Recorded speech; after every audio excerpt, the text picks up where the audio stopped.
করেছিলাম। আজকে আরও 10টার মতো প্রশ্ন নিয়ে আমরা চলে এসেছি। তো শুরু করা যাক তাহলে আজকের ভিডিও। প্রথম প্রশ্নটি হচ্ছে ক্লাডিস্টিক্স হলো, ক্লাডিস্টিক্স কি? অপশন এ উপপ্রজাতি ও প্রজাতির মধ্যে সম্পর্ক, অপশন বি দুটি উন্নত জাতির মধ্যে সম্পর্ক, অপশন সি লুপ্ত ও জীবিত প্রজাতির মধ্যে সম্পর্ক এবং অপশন ডি হচ্ছে শ্রেণীবিন্যাস প্রক্রিয়ার প্রজাতিগত সম্পর্কের বিন্যাস। ক্লাডিস্টিক্স নামটা শুনেই মনে হচ্ছে এক ধরনের ক্লাসিফিকেটরি স্কিম, ক্লাসিফিকেশনের মতো ব্যাপারটা। তো ক্লাসিফিকেশন শব্দটা আমরা এখানে দেখতে পাচ্ছি, শ্রেণীবিন্যাস বা ক্লাসিফিকেশন এখানে রয়েছে, তাহলে এই অপশনটি হবে আমাদের রাইট অপশন। ওকে, ক্লাডিস্টিক্স হচ্ছে এক ধরনের শ্রেণীবিন্যাসের পদ্ধতি যেখানে প্রজাতিগত সম্পর্কের বিন্যাস নিয়ে আলোচনা করা হয়। নেক্সট প্রশ্ন হচ্ছে যাদের পলিপ দশা হয় না। পলিপ দশা কী জিনিস? আমরা জানি যে পলিপ এবং মেডুসা বলে দুটো দশা হয় জীবনচক্রের। পলিপ দশাটা ফিক্সড হয় এবং মেডুসা দশা সেটা মোটাইল হয় বা মোবাইল হয় বা চলমান হয়। তো আমরা মূলত নিডারিয়ানসদের মধ্যে এই পলিপ এবং মেডুসা দশা লক্ষ্য করেছিলাম। তো নিডারিয়াদের 3টে ক্লাসে ভাগ করা হয়েছিল ফাইলাম নিডারিয়াদের, হাইড্রোজোয়া, স্কাইফোজোয়া এবং অ্যান্থোজোয়া। হাইড্রোজোয়া যারা ছিল তারা উদাহরণ ছিল হাইড্রোজোয়ার উদাহরণ ছিল হাইড্রা, স্কাইফোজোয়ার উদাহরণ ছিল জেলিফিশ বা অরিলিয়া অরিটা, অ্যান্থোজোয়ার উদাহরণ ছিল মেট্রিডিয়াম স্পিসিস।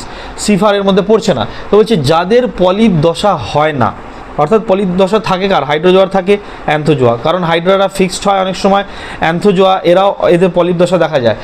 পলিপ দশা দেখা যায় না একমাত্র হচ্ছে স্কাইফোজোয়া। তাহলে রাইট অপশন হবে পলিপ দশা দেখা যায় না স্কাইফোজোয়াতে। নেক্সট কোয়েশ্চেন বলছে নিম্নলিখিত কোন অঙ্গ সার্থক রোগ প্রতিরোধ ক্ষমতা সৃষ্টিতে সাহায্য করে? রোগ প্রতিরোধ ক্ষমতা আমাদের ইমিউনিটি প্রদান করে।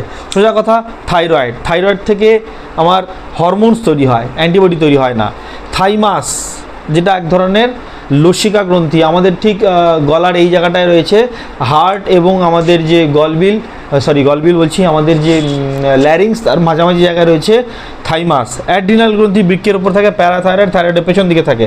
তাহলে এই থাইমাস গ্রন্থি থেকে টি লিম্ফোসাইট সেল তৈরি হয়, যে T lymphocyte cell in terms helps B lymphocyte cell to produce antibody. তাহলে অ্যান্টিবডি প্রোডাকশনের মাধ্যমে প্রতিরোধ ক্ষমতা সৃষ্টি হয়, যেটা কিনা থাইমাস গ্রন্থি থেকে তৈরি হয়। রাইট অপশন থাইমাস গ্রন্থি। ওকে, পরের প্রশ্ন 4 নম্বর প্রশ্ন, এরি সিল্ক কোন সিল্ক ওয়ার্মের পিউপেরিয়াম থেকে নিষ্কাশিত হয়?